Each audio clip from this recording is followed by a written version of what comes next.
Welcome home.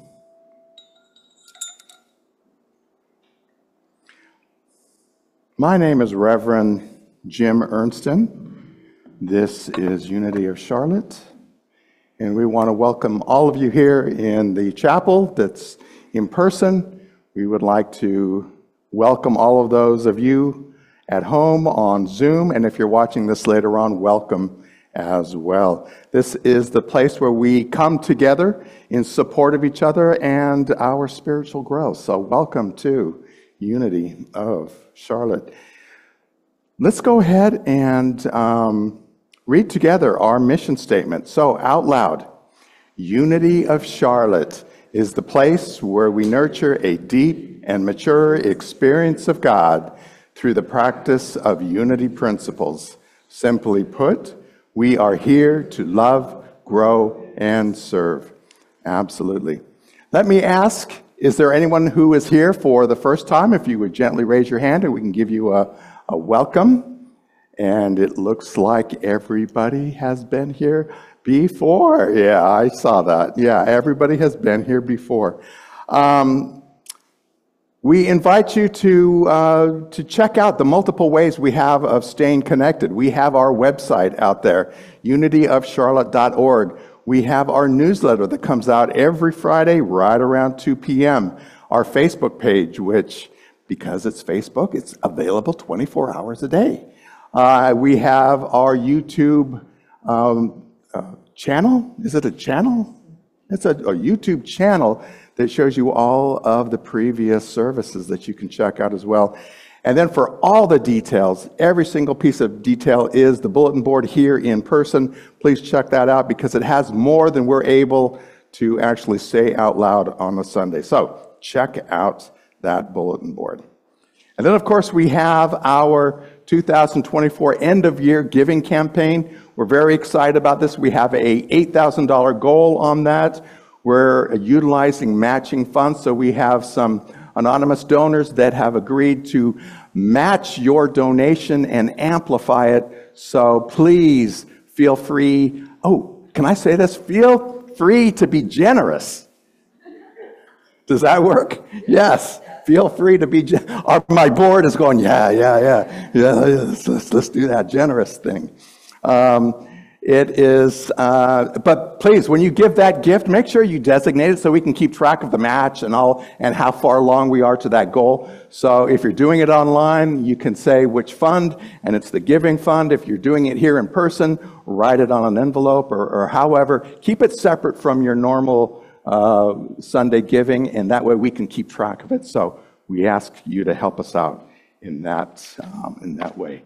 So, okay. That's all the good, exciting things. Let's go ahead and move gently into that space of prayer. As we take that breath, as we move within, consciously moving from our head, letting go of that hustle and bustle and rush to get here, and gently and lovingly moving into that heart space where we can feel and know that we are part of that oneness. We are part of that divinity. There is never a time in our lives where we are separate from that holiness, that divinity. And we're so grateful for that knowledge.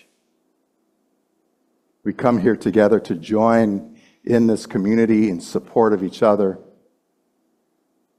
honoring each other's spiritual path, and lending a hand where necessary. And with that love, we say, Amen. Let's go ahead and join together in our unity prayer of oneness out loud. There is one presence and one power in my life and universe, God the good, omnipotence. And of course, that is the first basic unity principle as well, kind of also known as. This is the time where if you know of someone who is in need of prayer or a situation that is on your heart, this is a chance for us to gently say that out loud or focus on it in your own heart as we pray together in this space. So say those names out loud now. Hannah, Kurt, Kaylee, Carson. We hold these names, we hold these situations in our heart, knowing that the best outcome is already here. Amen. Know that we have a prayer team that works with us as well. You can use the online form that sends that prayer to our team. You can use the prayer box that's in the hallway out here. You can physically write out that prayer request and put it in that wooden box out there. That goes to that same prayer team. And it gets prayed over for 2 weeks. That gets bundled up and sent to the village, and Silent Unity prays over it for another 30 days. So lots of prayer work going on here. If you need it, you've got that support. So utilize that prayer team and in that prayer box as well. Silent Unity, you can also call Silent Unity on the phone. Come up to me and ask me. We've got the phone number right here. I'm going to invite Sean up as we do our daily word today. As Reverend Jim had mentioned, this is Veterans Day weekend, so it's very apropos that today's daily word is freedom and tomorrow's is honor. Freedom. The Christ within is my source of freedom. Freedom is my spiritual birthright. I live my freedom when I speak my mind, pursue my dreams, and live with dignity and self-respect. It means I am self-directed and I use my spiritual gifts of understanding, faith, love, and strength to guide my decisions and actions. As I do, I feel free. I do what I can to support freedom for myself and others. I honor and give thanks for those whose courage and dedication and service have helped build and sustain a world where all people can know true freedom. In prayer, I envision a harmonious human community that assures everyone's basic needs are met, respects differing viewpoints, and celebrates a unique expression of God that each person is. As servants of God, we live as free people, yet we do not use your freedom as a pretext for evil. 1 Peter chapter 2, verse 16. Divine order. Let love lead the way. All right. It was the best of times. It was the worst of times. It was the age of wisdom. It was the age of foolishness. It was the epic of belief. It was the epic of incredulity. Anyone know where that line came from? Alan. Tale of Two Cities. Dickens. Tale of Two Cities, Charles Dickens. This week, this quote kept coming to me. And it's been a while since I've read A Tale of Two Cities, like probably high school. But that quote is so memorable. And I went and I looked it up a little bit because it was coming in this week as we're dealing with a country in division and a lot of different feelings and emotions coming up over a very contentious election period. And as I read about this opening, if you don't know, The Tale of Two Cities is about France, about Paris and London. And Dickens is writing about what's happening and he's using this to contrast two extreme situations, two extremes. So as I started thinking about it, I'm thinking, well, okay, that makes sense. But here's the interesting part of it. It says it's a literary technique to contrast two extremes in order to predict a revolution or a sudden transformation. Wow. it's not just that there's these extremes, but this is predicting a big change about to happen. And that brought me to really thinking about the times that we're in and really have been in for quite a while now. And the terms polarity and polarization have been tossed out a lot. And I want to talk to you about them for just a moment before we move into this idea of what divine order is. Because polarity refers to the natural existence of two opposing forces or perspectives within a whole. Two opposing forces or perspectives within a whole that are complementary to each other. Complementary, because they're a part of a whole. So an example is yin and yang.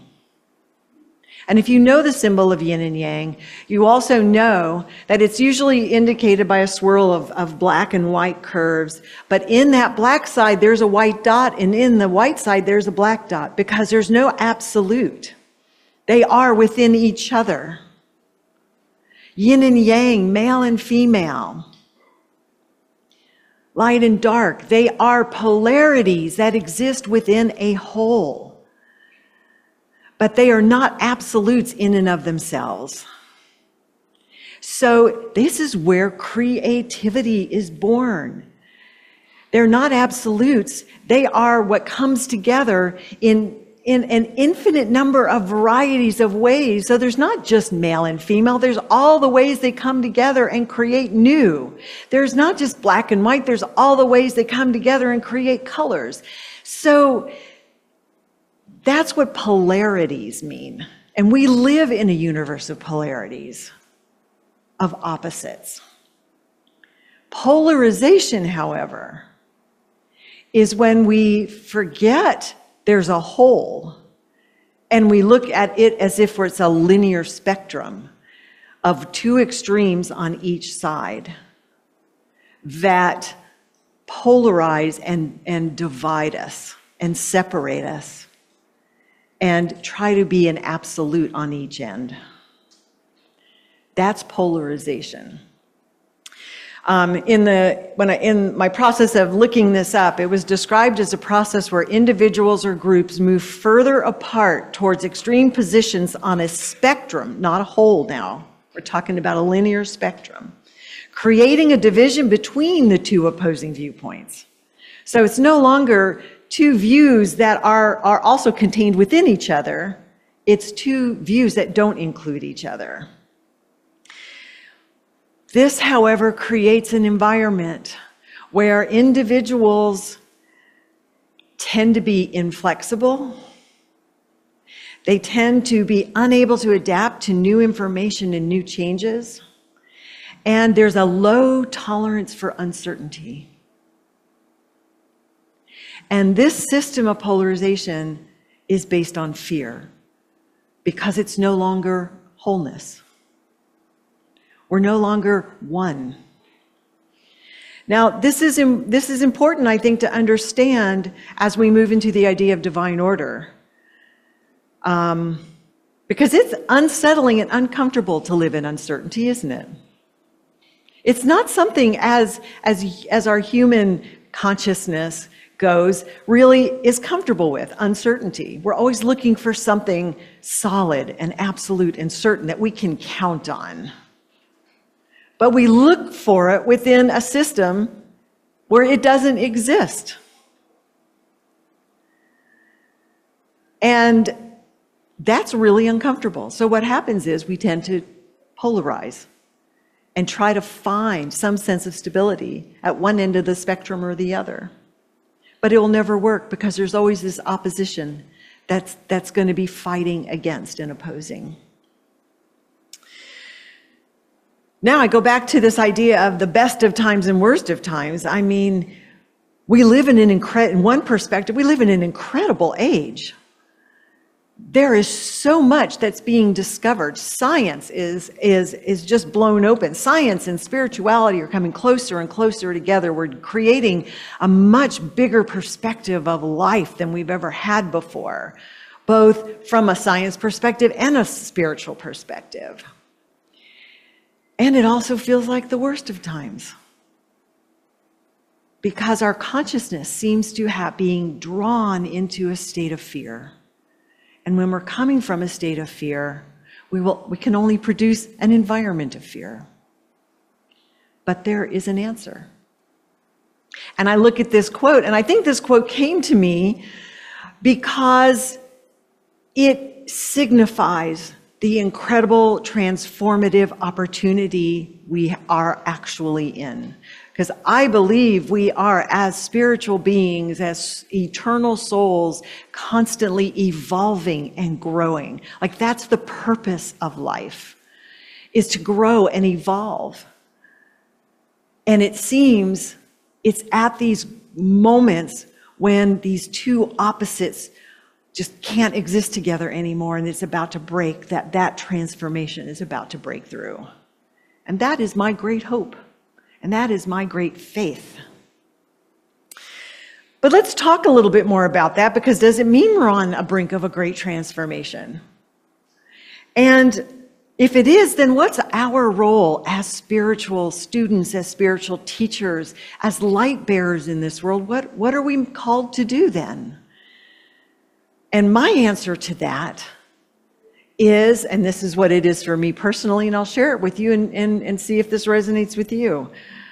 We are called to understand, to claim, and to embody divine order. Not as a nice thing to say to feel better, but to truly understand what divine order is, claim it as our truth, and embody it in our lives through our words, through our thoughts, through our beliefs, and through our actions. Regardless of what it looks like out there. Or maybe not regardless of, but because of what it looks like out there. The day after the election, I picked up the daily word, and divine order was the word. If I know probably many of you read that. And it was perfect. It was exactly what I needed to hear, and it was exactly the thing that is carrying me forward today. Because it said, I remind myself that divine order is always unfolding, often in ways I cannot know, and at a pace I cannot control. That resonated very strongly with me. Divine order is always unfolding, but it's often in ways I cannot know, because my perspective is this, Spirit's perspective is this, and in a pace that I cannot control. So now, that's where the uncertainty comes in, right? I'm not going to know all the ways it's unfolding, and I'm not going to know the timing it's unfolding, but I can stand in faith that that is the truth and the reality from a spiritual perspective. So what is divine order? When I went to the Daily Word, it says, divine order is a bringing of man's consciousness into exact correspondence with God's perfect harmony or heaven. Also goes on to say, order is heaven's first law. Order is heaven's first law.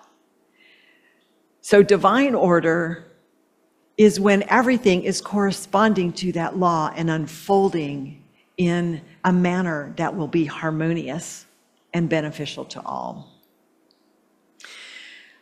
I turned to Lowell Fillmore because there's a metaphysical perspective on divine order. Order is one of the 12 powers, I know Ron is very familiar with, that Charles Fillmore writes about. And that's going to be another lesson for another day, because I want to give you this perspective. I found Lowell Fillmore, who was the son of Charles and Myrtle Fillmore, who were the co-founders of the Unity movement. He writes this: remember that there is a mighty unifying principle of order pervading and sustaining the universe. I find comfort in that.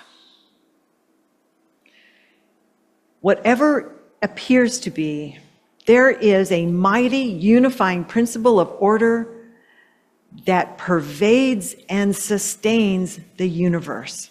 He goes on to say, if this principle were to fail, even for an instant, the universe would fall to pieces. This principle is often referred to by truth students as divine order. He goes on to say, and I'll go to the next slide. Nope, that's not, let's go back. I've got my slides out of order, my apologies. The next one was supposed to be a quote that's divine order is the perfect love of God expressing itself harmoniously in all creation.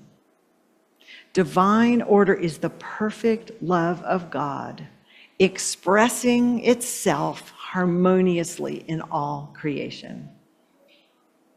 That's what divine order is. It pervades and controls all visible and material things, as well as the infinite, silent, unseen powers. Every tiny speck of matter is constructed in a beautiful, orderly way.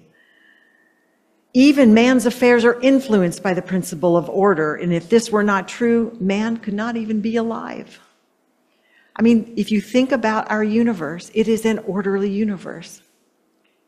There is moments where it, like the Big Bang must have appeared chaotic, but if you read about the Big Bang, there was an intelligence functioning in this explosion of matter that brought together cells, that created elements, that elements created objects, that objects created planets and solar systems, and the Earth as we know it.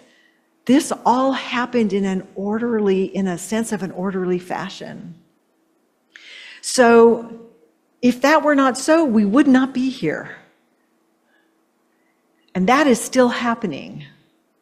Now, how does this help us?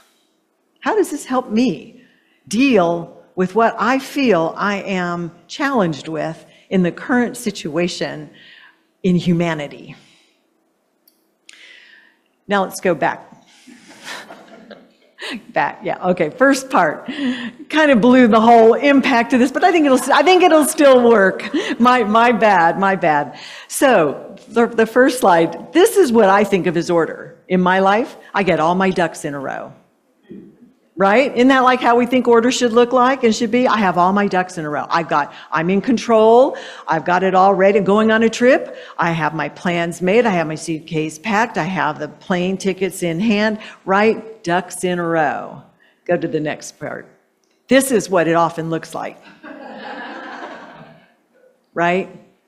Because divine order is not based on my tiny perspective of life. Divine order is a much greater happening. When we look at the Big Bang, it looked like chaos, but when you actually study it, there was this incredible, magnificent intelligence of order that came about. So, what do we do in the midst of the challenge and the seeming chaos? Well, we can embody faith in knowing that there is an underlying divine order to all that is happening.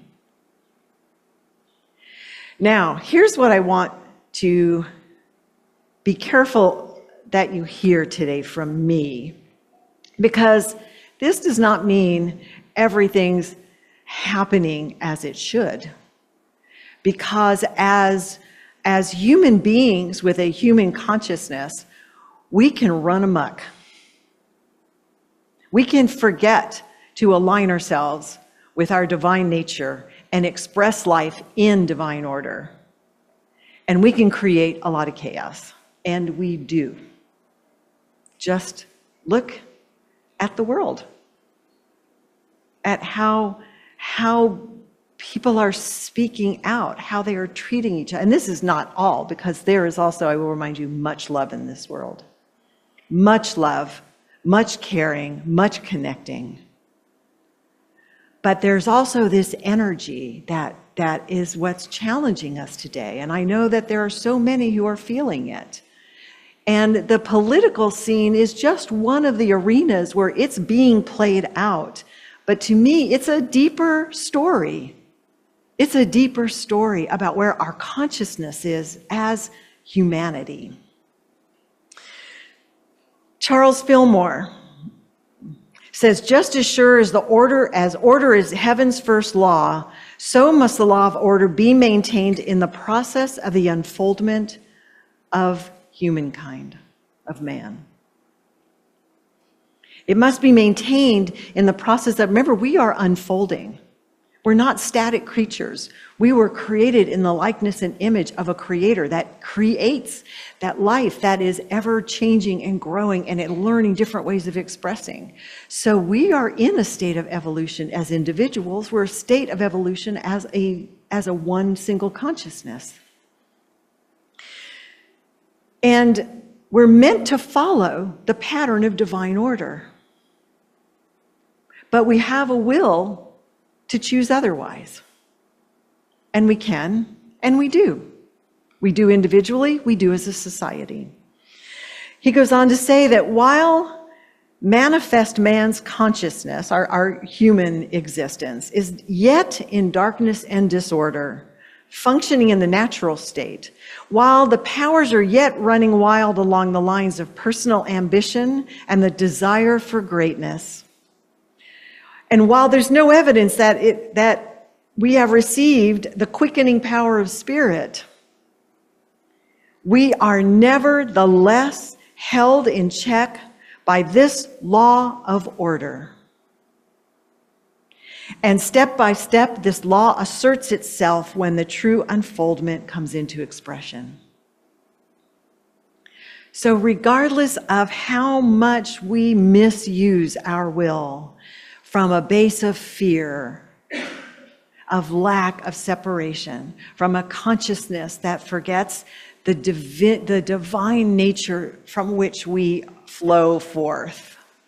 When we forget and we run amok and we create a lot of chaos and grief and sadness and division and blame and separatedness and hatred, it can go to an extreme.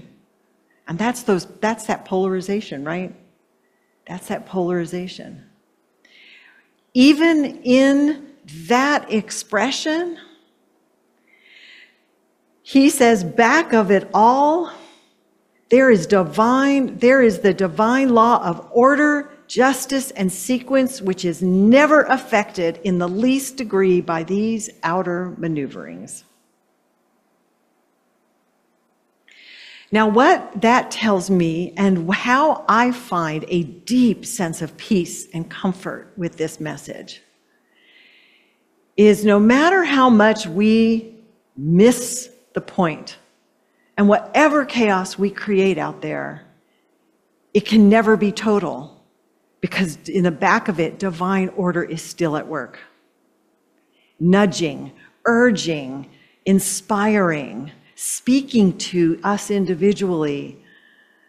And what it says to me is, remember who you are, remember what God is, and be that love in expression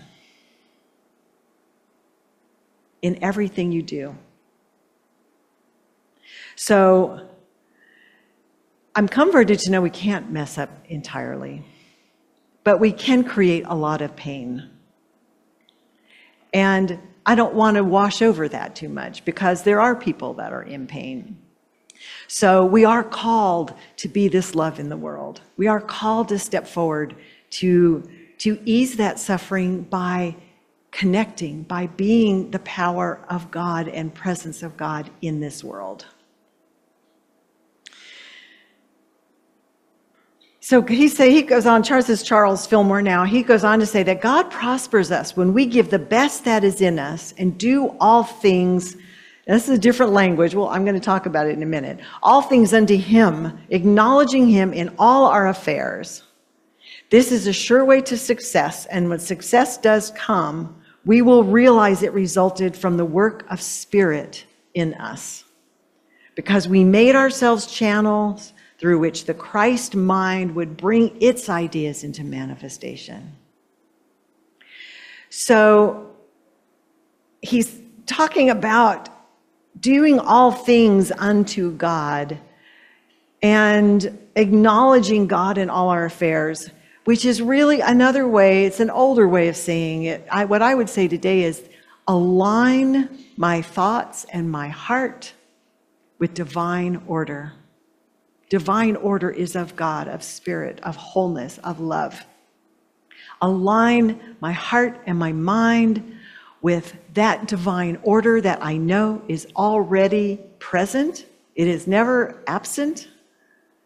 And trust and allow that. Let go of the ego. Let go of the fear. Let go of vengeance.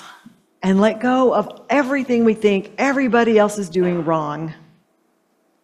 And show up to be what it looks like when you're coming from love. Let love lead the way. So what do? Next slide. Actually, be the next one. You've heard it before. You will hear it again, because it's always the place we go back to. Seek ye first the kingdom and righteousness. Again, righteousness being the right way, the right alignment with your natural state of being as a holy child of God. As a holy child of God, you have the kingdom within you already, heaven, and heaven is divine order. That is the first law, is divine order. And when we turn that place first within us, then we are ready to step out and be that in this world. And that's what's being called when we see the discord and the divisiveness. You can try to be right, or you can be love. You can be the thing that breaks down the spectrum altogether, and you bring this sense of wholeness. When you're talking about wholeness, it doesn't matter what the views are, they all come together in a harmonious way.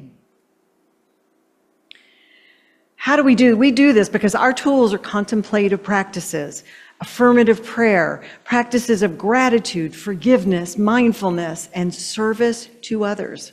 Those are the tools we use here at Unity. These are the tools we teach to bring this into a very practical experience. Anything that expands our consciousness out of the little small ego perspective to this broader spiritual perspective, out of the spectrum of one side or another to a sense of wholeness that encompasses all of it. Encompasses all of it.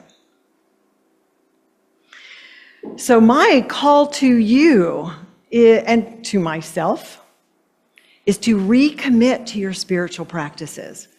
Recommit to them. Strengthen your resolve to bring more love, more connection, more kindness to every situation you walk into. And I'm going to say, it could be challenging. And not even could be, it's going to be challenging.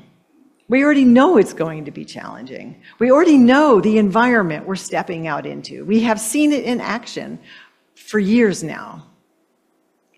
But our answer is still based on our spiritual principles that never change. We're not teaching anything new, but wow, we got a calling. We've got a real calling. So can we be that in our families where opinions might be quite different? With friends whose opinions might be quite different? In our community where opinions might be quite different? This community at Unity welcomes everyone.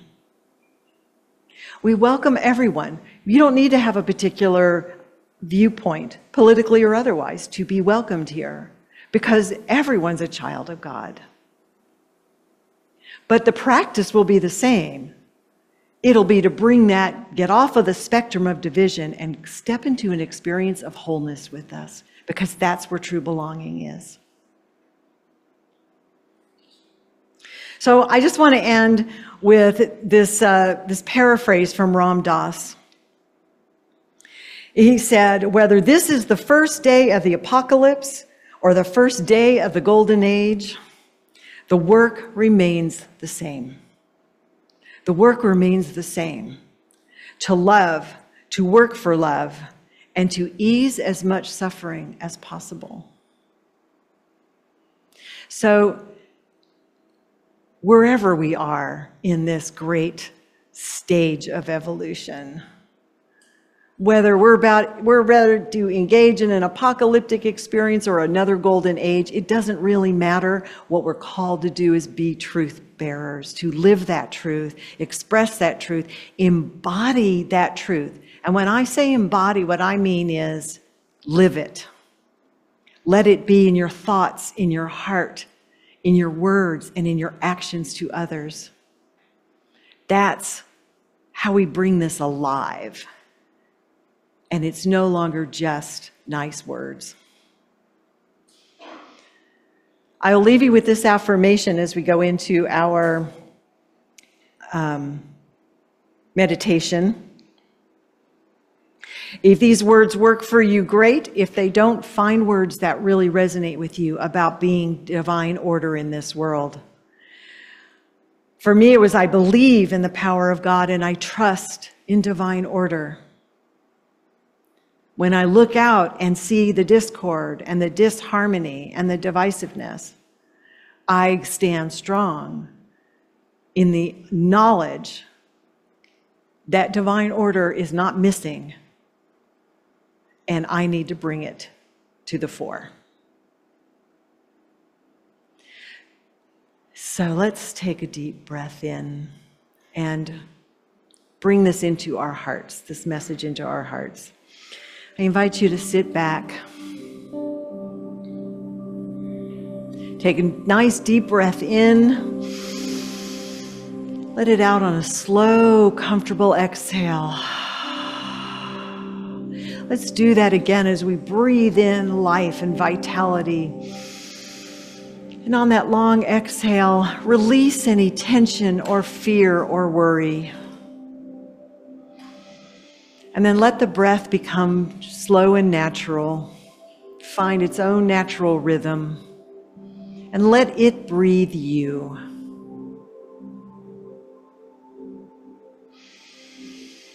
Make sure you're not holding your breath. You want that air to be moving in and out. That breath centers us. It grounds us into a state of being where we know our nature is eternal, spiritual, and divine. And it encompasses our human expression. It is not separate from, but it expresses through this human channel. Let your thoughts relax and let your attention come to your heart. If it helps, place your hand on your heart. But know that heart and mind do not separate, they function together. Functioning from pure emotion without the wisdom of the mind brings discord. Functioning from the mind without the wisdom of love brings discord. And now we just allow both these seemingly opposites to join as a single expression of love acting from wisdom and wisdom expressing love. Just rest in that energy and thought.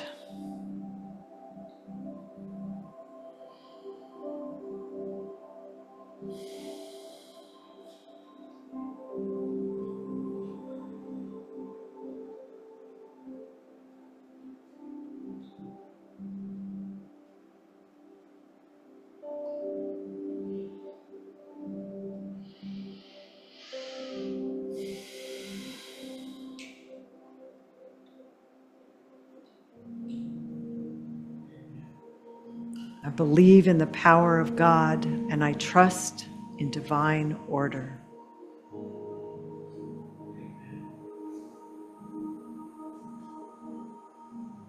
When you are ready, gently bring your attention back to behind your eyes. Feel your breath in your body. If you need to, wiggle your fingers and toes. And as you feel moved, open your eyes. As you come back to the room and claim for yourself, I live in the power of divine order. And so it is. Namaste. Let's move into that offering part of our service. We have multiple ways in which to become a consistent giver. We do have that donate button on our website. You'll see donate up there on Unity of Charlotte. We have a way, there's my cell phone down there, of texting the word give to that phone number, 704-270-2889, following the prompts, and that's a way of doing it as well. We have those QR codes that you see as well. Those QR codes are ways of getting the online giving from our church website, and then there's a PayPal mechanism as well. If you would like to use any of those for the first time, I have a nice gift for you. Come see me. So if you're signing up for PayPal for the first time, or if you're using text for the first time, I've got a gift for you. So come see me. But these are our different ways of doing that and becoming a consistent giver. What we would like to see in terms of sustaining Unity of Charlotte is for you to set up that automatic payment within either your bill pay system at bank, to where you're giving every pay period, whatever that is for you, once a month, once a week, what it is, so that we can count on and we can fund those services regularly here at Unity of Charlotte. It is through your generous giving that this church continues to be a light into this community. So please, next slide, please. Join me in our prosperity blessing out loud as we hang on to either the thought of or the gift itself into our hands. So you may imagine that gift if you are using one of those onlines. Out loud. Joyously, I give this gift, knowing the divine presence blesses and multiplies all that I am, all that I have, all that I give, and all that I receive. Thank you, God. The light of God surrounds us. The love of God enfolds us. The power of God protects us. The presence of God watches over us. We are light, love, power, and presence. Wherever we are, God is, and all is well. I invite you to stand and join me in the peace song.